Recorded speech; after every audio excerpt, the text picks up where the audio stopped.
I pretended to be unconscious after my car crash just to hear what my family really thought. What I heard changed everything. The crash happened on State Route 55 just outside town. Some drunk driver ran a red light and T-boned my Toyota Camry at 60 miles per hour.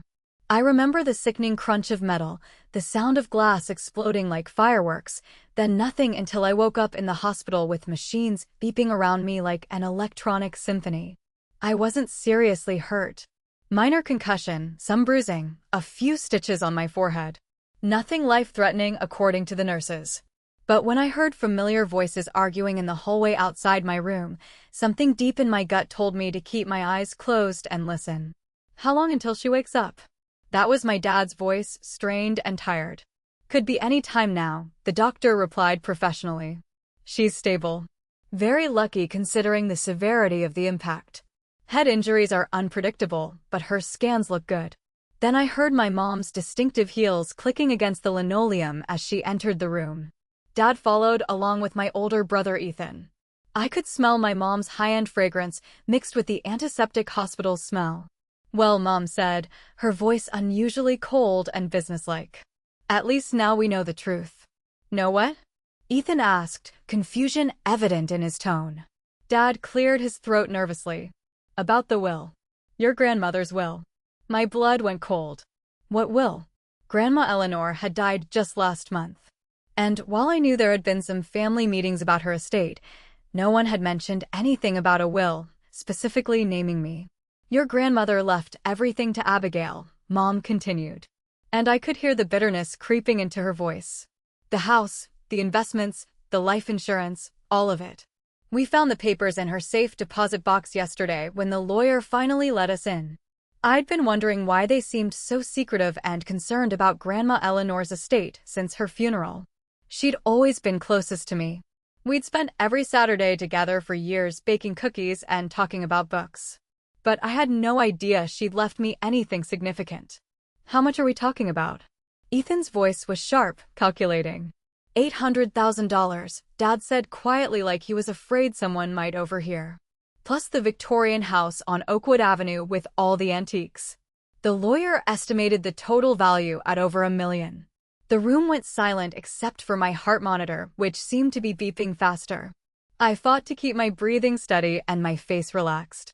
She's 18, Mom finally said, her voice dropping to a harsh whisper.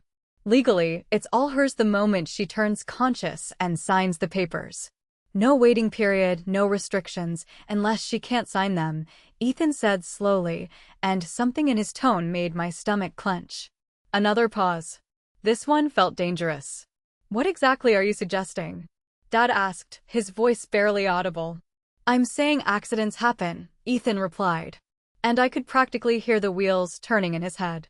Head injuries can cause permanent damage, memory loss, cognitive impairment, inability to make sound financial decisions. Mom's voice dropped to barely a whisper. The doctor mentioned she might have some confusion when she wakes up. That's normal with concussions. Exactly, Ethan said, warming to his theme. And confused people make poor decisions. They need family to help them navigate complex legal matters. I couldn't believe what I was hearing. My own family, the people who'd raised me, who I'd trusted completely, were discussing how to steal my inheritance while I lay supposedly unconscious in a hospital bed. We could have her declared incompetent, Dad said thoughtfully, his business mind clearly working. Temporarily, of course, just until she's fully recovered and thinking clearly, which could be months, Mom added quickly. Maybe years, depending on the severity of her cognitive issues. And in the meantime, someone would need to manage her affairs, Ethan finished, satisfaction creeping into his voice. Someone who cares about her best interests. The machines around me continued their steady beeping. I focused every ounce of willpower on keeping my breathing even, my face completely relaxed. One twitch, one change in my heart rate, and they'd know I was awake. It's not like we'd be stealing from her, Mom rationalized. And I could practically hear her convincing herself. We'd be protecting her. She's too young for that kind of responsibility. Look what happened to the Johnson girl. Inherited money at 19 and blew it all on drugs and bad boyfriends. Besides, Dad said, his voice growing stronger, Eleanor should have left the money to us anyway. We're the ones who took care of her for years. We visited every week, handled her doctor appointments, managed her prescriptions when she got forgetful. Abigail just showed up for cookies and stories, Ethan added bitterly. But somehow she's the favorite grandchild. I remembered those Saturday afternoons completely differently. While they had been busy with their own lives, I'd been the one who noticed when Grandma Eleanor started repeating herself. I'd been the one who gently suggested she stopped driving at night. I'd been the one who held her hand during chemo treatments when the rest of the family was mysteriously busy with work emergencies and prior commitments. Those Saturday visits weren't just about cookies and stories. Grandma Eleanor had been teaching me about life, about money management, about trusting my instincts. She'd shown me her investment portfolio, explained how compound interest worked, discussed the importance of having financial independence. She talked about the family business that Dad had run into the ground, the multiple loans they'd asked her for over the years, the way they'd started treating her like a bank instead of a beloved mother and grandmother. The important thing is moving quickly, Mom said, her voice becoming more businesslike before she fully recovers and starts asking difficult questions. I already researched the legal requirements, Ethan said. And the pride in his voice made me sick. We need medical documentation of cognitive impairment, testimony from family members about her inability to make sound decisions, and a court petition filed within 30 days of the incident that caused the incapacity. Dr. Adams went to high school with me, Mom added. I could talk to him about emphasizing the confusion and memory issues in his medical reports. Perfect, Dad said.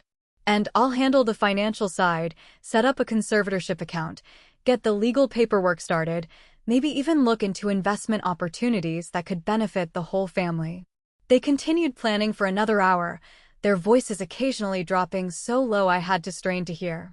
Ethan would research conservatorship laws and find a lawyer who specialized in quick proceedings. Mom would work on Dr. Adams and document every sign of confusion I showed. Dad would locate all of Grandma Eleanor's assets and prepare to transfer them into a family-controlled conservatorship account. When she wakes up, we need to be extremely careful about what we say and how we present information, Mom warned. Document everything, any confusion, any memory problems, any signs that she's not thinking clearly or making rational decisions. I'll start recording our conversations with her from day one, Ethan added. Build a comprehensive case for the court showing that she needs protection. And remember, Dad said, his voice taking on that authoritative tone he used in failed business meetings. We're doing this for her own good. She'll thank us someday when she's older and wiser and realizes how much trouble we saved her. The casual way they discussed destroying my life and stealing my future was breathtaking. They'd already convinced themselves that robbing me was somehow a noble act of protection. After they finally left, I lay there in the darkness, processing what I'd learned. These people who'd sung me lullabies and helped with homework and celebrated every birthday and graduation were planning to rob me blind. Worse than that, they were going to use my supposed brain injury as the weapon to accomplish their theft. But they'd made one critical mistake in all their scheming. They assumed I was actually confused and vulnerable. I wasn't. In fact, lying there listening to their betrayal, I'd never been thinking more clearly in my life. The next morning, I decided to play their game better than they could ever imagine. When Dr. Adams came in for his morning rounds, I pretended to wake up slowly, blinking in apparent confusion at the bright fluorescent lights. "Where am I?" I asked, making my voice sound weak and uncertain. "You're in Mercy General Hospital, sweetie," he said gently, his voice taking on that overly patient tone doctors use with confused patients. "You were in a serious car accident 2 days ago. Do you remember anything about what happened?" I stared at him blankly, letting my eyes lose focus slightly. "Car accident? No, I don't remember anything. My head hurts so much it's hard to think." He made detailed notes on his clipboard. Exactly the kind of medical documentation my family was hoping for. Within minutes of Dr. Adams leaving, my family arrived like vultures circling wounded prey. Mom rushed to my bedside with tears in her eyes. "Quite the Oscar-worthy performance." "Oh, honey, we were so worried about you," she said, squeezing my hand with just the right amount of maternal concern. "We've been here every day waiting for you to wake up." "Mom," I made my voice uncertain, like I was struggling to place her face. "What happened to me? Why can't I remember anything?" Ethan moved closer, his phone already recording discreetly from his jacket pocket. "You don't remember the accident at all?" I shook my head slowly, then winced dramatically as if the movement caused severe pain. "Everything's so fuzzy and strange, I can barely remember yesterday." Or was it yesterday? What day is it now? Dr. Adams returned and launched into a detailed explanation about potential memory issues from head trauma, using medical terms that I pretended not to understand. Mom and Dad exchanged meaningful glances while maintaining perfect expressions of parental concern. "The important thing is that you're alive and safe," Dad said, patting my shoulder with false tenderness. "Everything else can wait until you're feeling completely better." But I could see the cold calculation in his eyes, the wheels turning as he processed exactly how to use my apparent confusion to his maximum advantage. Over the next few days, I gave the performance of my lifetime. I forgot conversations we'd had minutes earlier, acting confused when they reminded me of things we'd just discussed. I got confused about simple things. What I'd eaten for breakfast, what year it was, why I was in the hospital, whether I'd already taken my medication. I acted completely overwhelmed whenever they mentioned anything involving paperwork, legal documents, or financial decisions. "There are some important things we need to discuss about your grandmother's estate," Mom said carefully on the third day, watching my reaction like a scientist studying lab results. "Grandma Eleanor," I said, my voice small and confused. Is she okay?"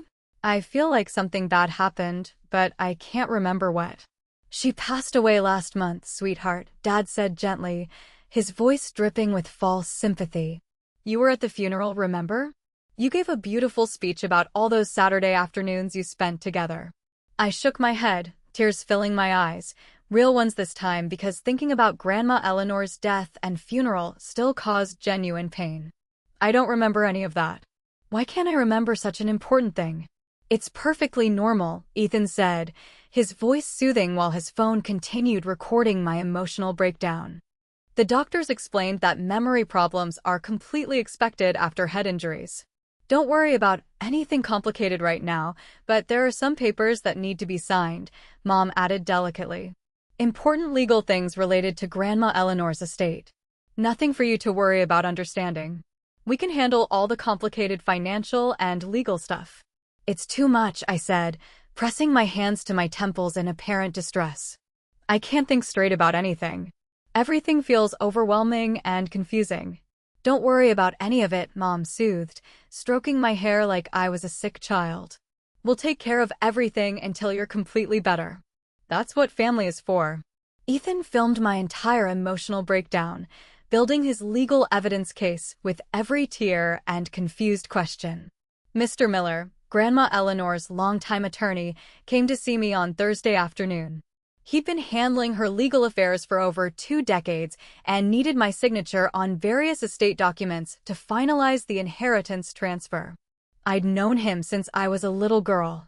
He'd always given me peppermints when Mom brought me to his office for various legal appointments. "Hello, Abigail," he said warmly, settling into the uncomfortable chair beside my hospital bed. "I'm so sorry we're meeting under these unfortunate circumstances. How are you feeling?" "Confused about everything," I admitted, letting my voice sound small and uncertain. "Everyone keeps talking about papers and legal things and money, but I don't understand any of it." Mr. Miller pulled out a thick folder and began methodically explaining Grandma Eleanor's will, the substantial cash inheritance, the valuable Victorian house, the diversified investment portfolio. My family watched my reaction like hawks, ready to pounce on any sign of confusion or inability to comprehend complex financial information. That's so much money," I said, looking at the numbers with apparent bewilderment and fear. "I'm just 18 years old. I don't know anything about managing money or investments or owning property. What am I supposed to do with a whole house?" "Perhaps," Mom interjected carefully, her voice full of false concern. "It would be better if someone more experienced and financially savvy handled these complicated matters until Abigail is fully recovered." Mr. Miller frowned deeply, his bushy eyebrows drawing together. Are you suggesting some kind of formal guardianship or conservatorship arrangement? Just temporarily, Dad jumped in quickly, his business voice smooth and reasonable, until she's thinking clearly again and can make informed decisions. We don't want her to make any choices she might regret later when her mind is clearer. The doctor said her confusion and memory problems could last for months, Ethan added helpfully, still recording everything. Maybe even longer, depending on how her brain heals from the trauma. But Mr. Miller wasn't buying their carefully rehearsed act as easily as Dr. Adams had.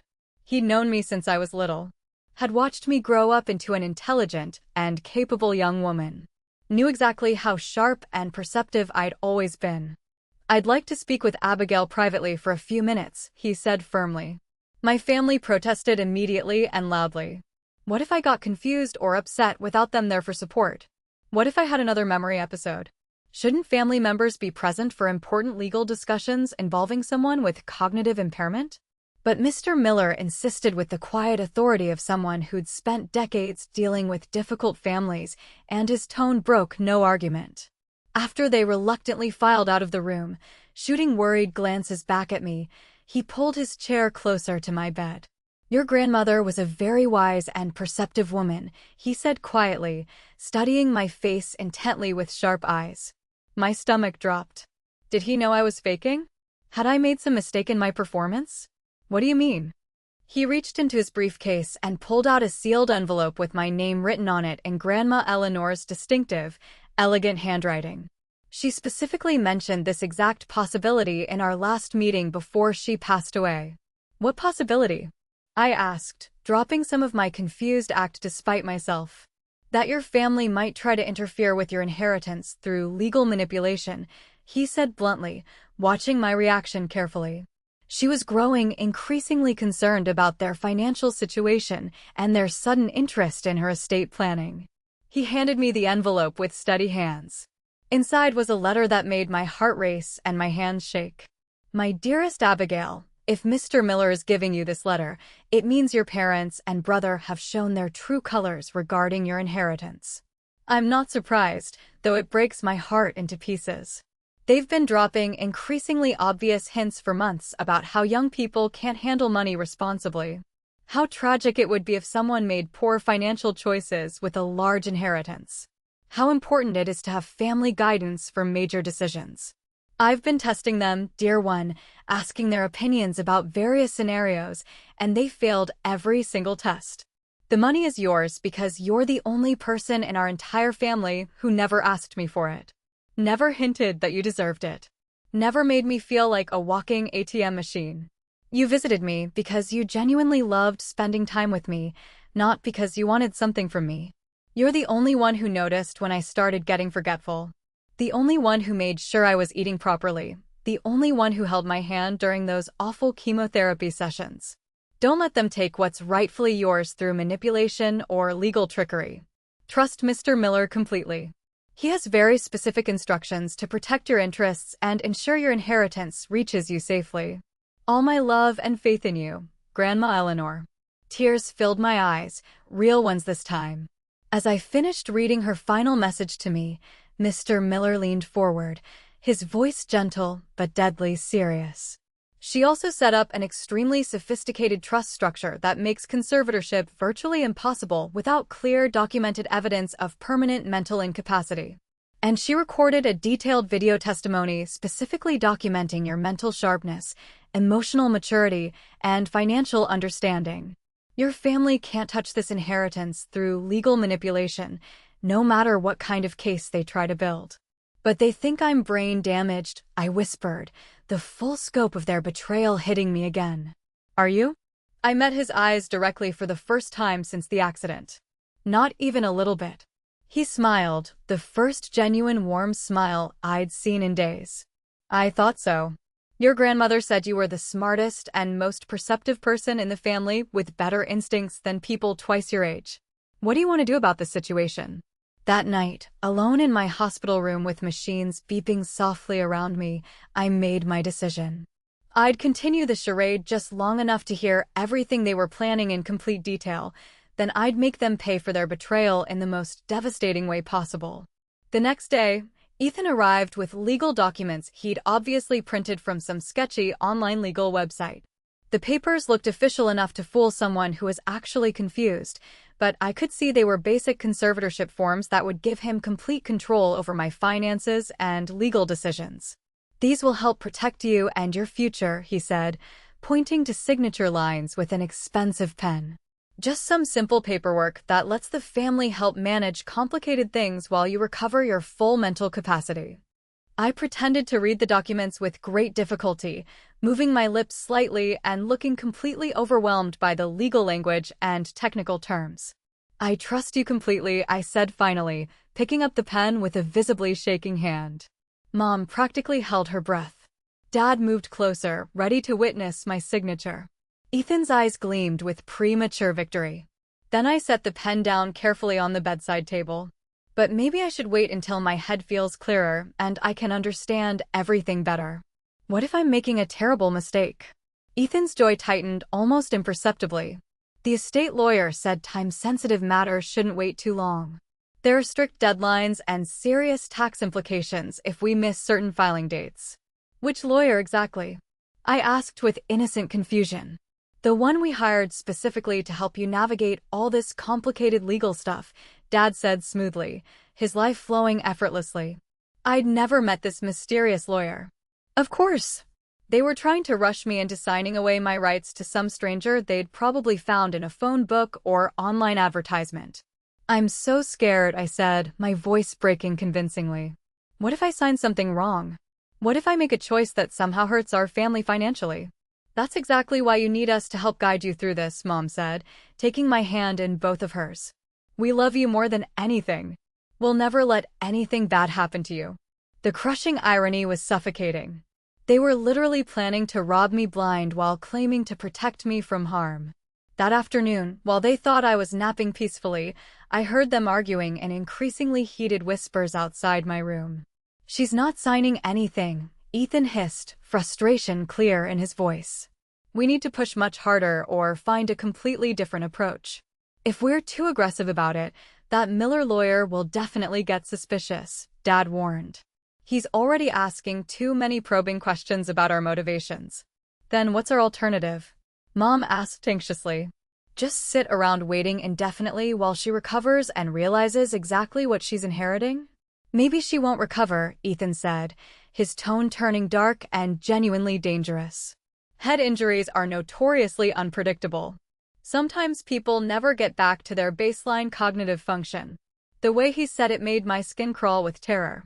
There was something calculating and cold in his voice, something that went far beyond hoping for my natural confusion to continue indefinitely. "What exactly are you suggesting?" Dad's voice was barely audible. "I'm suggesting we stop waiting passively for nature to take its course and start helping it along in the right direction," Ethan replied ominously. Silence stretched between them, heavy with terrifying implications. "Ethan, that's—" Mom started, but her voice trailed off uncertainly. "That's what?" He cut her off sharply. "Smart, necessary, practical. She's standing directly between us and over $1 million. Do you want to go back to living paycheck to paycheck while she buys designer outfits and travels around the world?" "She's your sister," Mom whispered. But even she sounded uncertain and conflicted. "She's a spoiled brat who never appreciated anything she had," Ethan snapped viciously. "Grandma Eleanor turned her into a precious little princess, while the rest of us struggled financially. Well, now it's our turn to benefit. But if something actually happened to her," Dad's voice was troubled but not horrified. "Accidents happen all the time in hospitals," Ethan said with chilling coldness. "Medication errors, equipment malfunctions, unexpected complications from head injuries. Very tragic, but these things occur regularly. The insurance money from her accident would be quite significant, too," Mom added quietly, and my blood turned to absolute ice. They were discussing my death like a routine business transaction. "Exactly right," Ethan said approvingly. "Plus, if she dies before signing any inheritance papers, the estate automatically goes to the next of kin according to standard state law, which would be us," Dad concluded with satisfaction. The nurse rotation changes at midnight, Ethan continued, his voice dropping to barely a whisper. There's usually a significant gap between rounds around 2 a.m., more than enough time to ensure her condition takes a sudden turn for the worse. I lay frozen in my bed, every muscle tensed with absolute terror. They weren't just planning to steal from me anymore. They were actively discussing murdering me for insurance money and inheritance rights. What about all the monitoring equipment? Mom asked, and I realized with horror that she was fully on board with their murder plan. I've been carefully watching the patterns for days, Ethan said with obvious pride. Temporary disconnections happen constantly. Patients moving around, loose connections, equipment malfunctions. By the time anyone responds to the alarms, it would be far too late to save her, and her existing condition would make it look completely natural, Dad added thoughtfully. Head injury victims can deteriorate suddenly without warning. Exactly. Very sad, very believable, very convenient for everyone involved. My heart was pounding so violently, I was terrified they could hear it through the walls. I had to escape before 2 a.m., but how could I get away without revealing that I'd been conscious and listening to every word they'd said? They talked for another 20 minutes, refining their horrible plan with business-like efficiency. Ethan would handle the technical aspects. He'd been researching which medications could cause cardiac arrest when administered incorrectly. Mom would create a distraction to ensure the nurses were occupied elsewhere during the critical time window. Dad would establish a perfect alibi by being visibly present in the family waiting area when the tragedy occurred. Tomorrow night, Ethan said finally with cold determination. We'll do it tomorrow night. That gives us exactly enough time to prepare properly and ensures we're not rushing anything important. After they finally left, I lay in the darkness with my mind racing between terror and desperate planning. I had less than 24 hours to figure out how to save my own life without exposing that I'd been listening to every detail of their murder plot. Around 11 p.m., when the hospital grew quiet and the overnight nurses settled into their predictable routines, I carefully removed my monitoring devices one by one and slipped out of bed. I'd been secretly practicing moving normally when no one was watching, so I knew I could walk without the confusion and weakness I'd been displaying during the day. I found a phone at the nurse's station and called Mr. Miller's emergency line with trembling fingers. I need help immediately, I whispered, my voice shaking with genuine terror. They're planning to murder me tomorrow night. What, Abigail? Is that you? Where are you calling from? I'm at the hospital, but they think I'm unconscious. They've been planning to steal my inheritance, but now they want to kill me for the insurance money, too.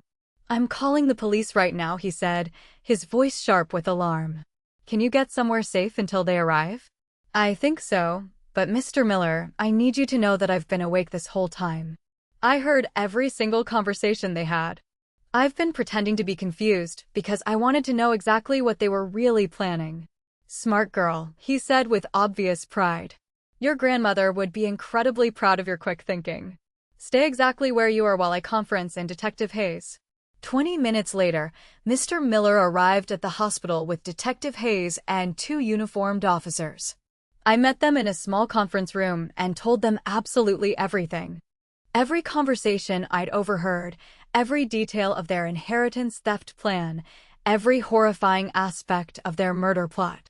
We need you to wear a wire tomorrow, Detective Hayes said after I'd finished my detailed statement. If we can get them on record discussing their plans to kill you, we'll have everything we need for attempted murder charges. What if something goes wrong? I asked, my voice small with fear. What if they somehow realize I'm recording them? We'll have undercover officers positioned strategically throughout the hospital, she assured me firmly. At the very first sign of real danger, we'll move in immediately. The next day was the longest and most terrifying of my entire life. I had to continue my confused act while wearing recording equipment and knowing my family was planning to murder me that very night. Every time Ethan smiled at me, every time Mom stroked my hair, every time Dad patted my shoulder affectionately, I wanted to scream in terror and rage. Around 8 p.m., they gathered in my room for what they clearly expected to be our final conversation together. How are you feeling tonight, sweetheart? Mom asked, her voice sickeningly sweet and caring. Really tired, I said honestly. My head still hurts constantly. That's completely normal for head injuries, Ethan said reassuringly. Brain trauma takes time to heal properly. Sometimes things get worse before they get better. The way he emphasized worse made my skin crawl with revulsion. We've been thinking carefully about everything, Dad said, sitting down beside my bed with false tenderness. Maybe it would be much better if you didn't have to worry about all that complicated legal stuff with Grandma Eleanor's estate. It's far too complex for someone recovering from serious brain trauma. We found an excellent lawyer who specializes in protecting vulnerable people who can't make important decisions for themselves, Mom added smoothly. He thinks we should definitely set up a special protective account where we can manage everything properly for you. That sounds so much easier, I said, my voice small and grateful. I really don't want to make any terrible mistakes with something so important. You won't have to worry about anything at all, Ethan said, and his smile was absolutely chilling. We'll take care of every single detail. They stayed until visiting hours ended at 9 p.m., each of them taking turns reassuring me that they'd handle all the complicated financial and legal details. Their performance was absolutely flawless. Loving family members protecting their vulnerable daughter and sister from harm. If I hadn't heard them planning my murder in cold blood, I might have actually believed they genuinely cared about my well-being. At 1:45 a.m., Ethan returned to my room wearing scrubs he'd obviously stolen from a supply closet. He moved with practiced quiet, clearly expecting me to be unconscious and helpless. The undercover officer, posing as a night custodian, was mopping floors nearby, ready to intervene if absolutely necessary. Abigail, Ethan whispered softly, approaching my bed like a predator. Are you awake?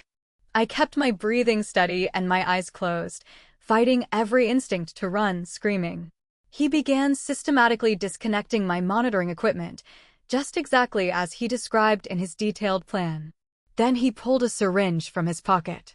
Whatever he intended to inject me with would look like a natural complication from my head injury. I'm genuinely sorry it has to be this way, he whispered. And for just a moment, he almost sounded truly sad. But you never really appreciated what you had anyway.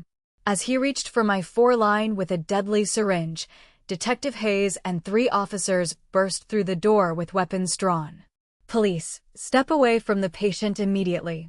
Ethan's face went through shock, absolute terror, and then pure rage in rapid succession.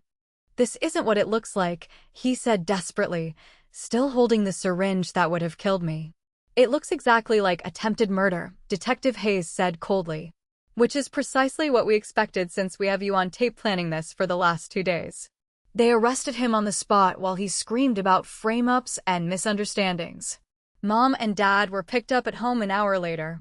The police had been monitoring them, too, and they had been discussing their alibis and celebration plans via text messages throughout the evening. The trial lasted 4 months and made national news as one of the most shocking cases of family betrayal in recent memory. The prosecution had absolutely overwhelming evidence, my secretly recorded conversations, the murder weapon Ethan had brought to my hospital room, extensive financial records showing they'd been systematically stealing from Grandma Eleanor for years, and detailed testimony from Mr. Miller about their attempts to manipulate my inheritance through legal fraud. The media dubbed it the inheritance murder plot and covered every day of testimony. Legal experts called it a textbook case of family greed gone murderous. Victim advocacy groups used it as an example of how financial abuse can escalate to violence. During the trial, even more disturbing details emerged. Prosecutors revealed that my family had been planning their theft for over 6 months before the accident. They'd consulted multiple lawyers about conservatorship procedures, researched my medical history for any signs of mental health issues they could exploit, and even considered creating fake evidence of drug use to support incompetency claims. Most shocking was the revelation that they had taken out a life insurance policy on me just 2 weeks before the accident, listing themselves as beneficiaries.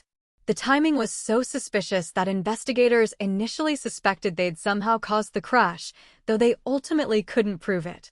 Ethan's internet search history painted a horrifying picture of premeditation. He'd researched everything from medications that cause heart failure to how long before brain injury patients wake up to legal requirements for conservatorship proceedings. The prosecution presented dozens of screenshots showing his methodical planning.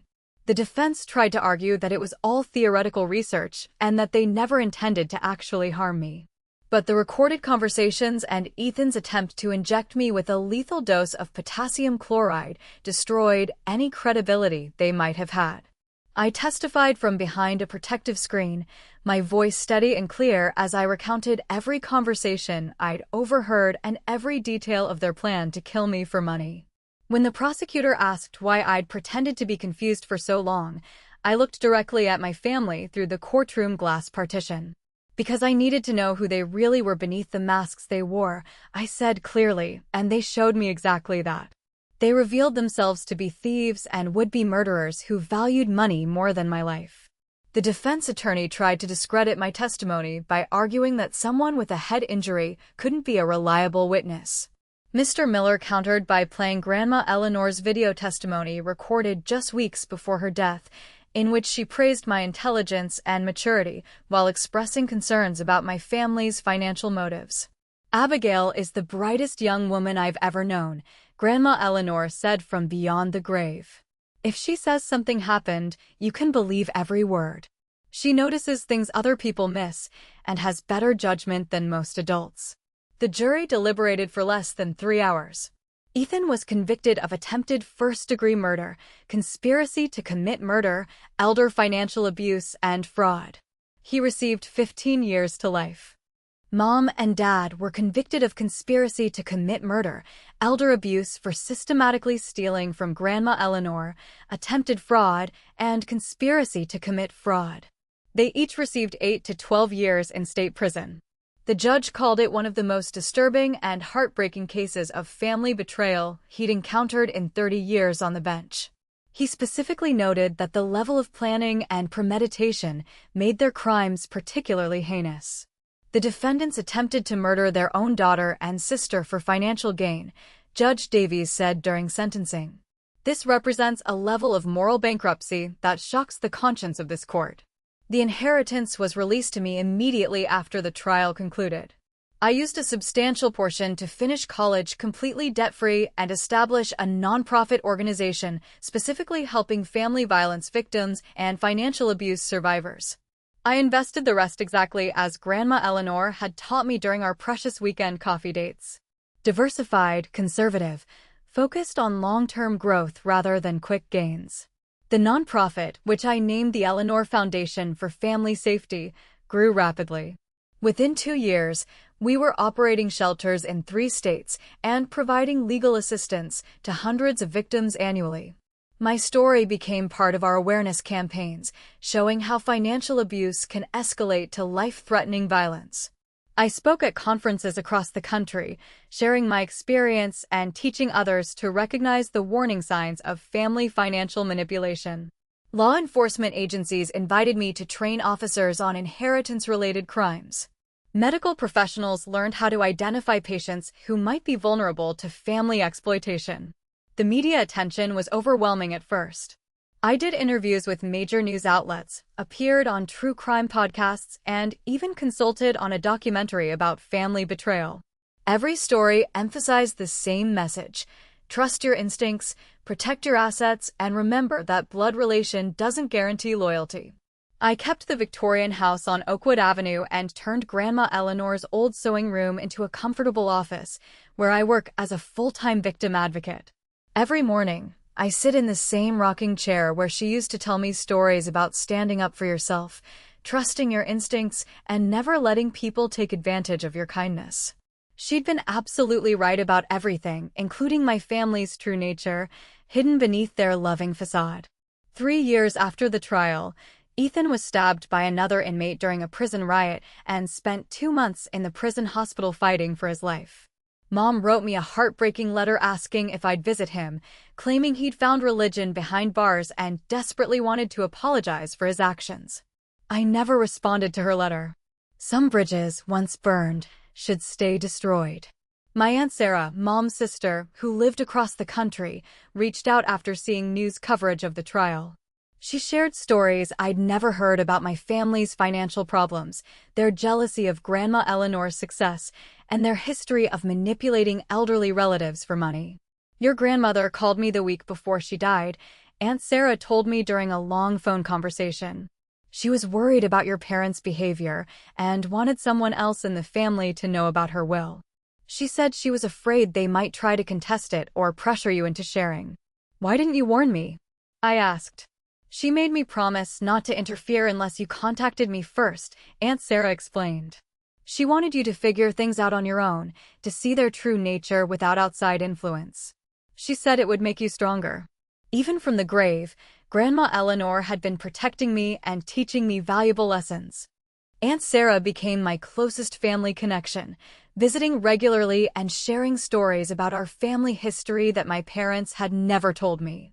She explained how my grandfather had built the family business from nothing, how Dad had slowly destroyed it through poor decisions and risky investments, how Mom had always resented her mother-in-law's financial independence. They used to complain constantly about how Eleanor spoiled you, Aunt Sarah said. They thought she should be helping them instead of spending money on your education and activities.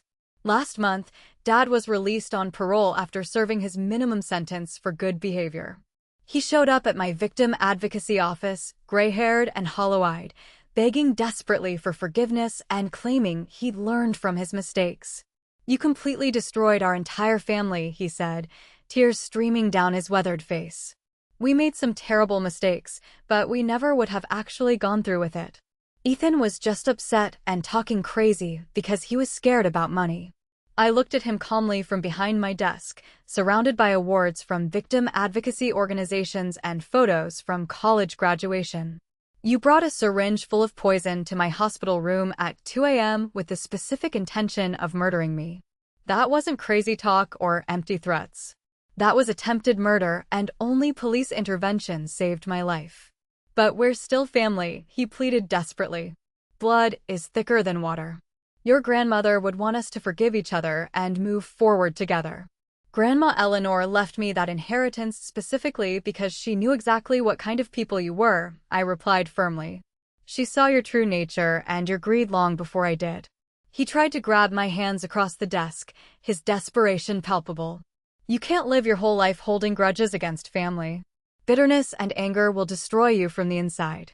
I'm not bitter or angry, I said, standing up and walking calmly to the door.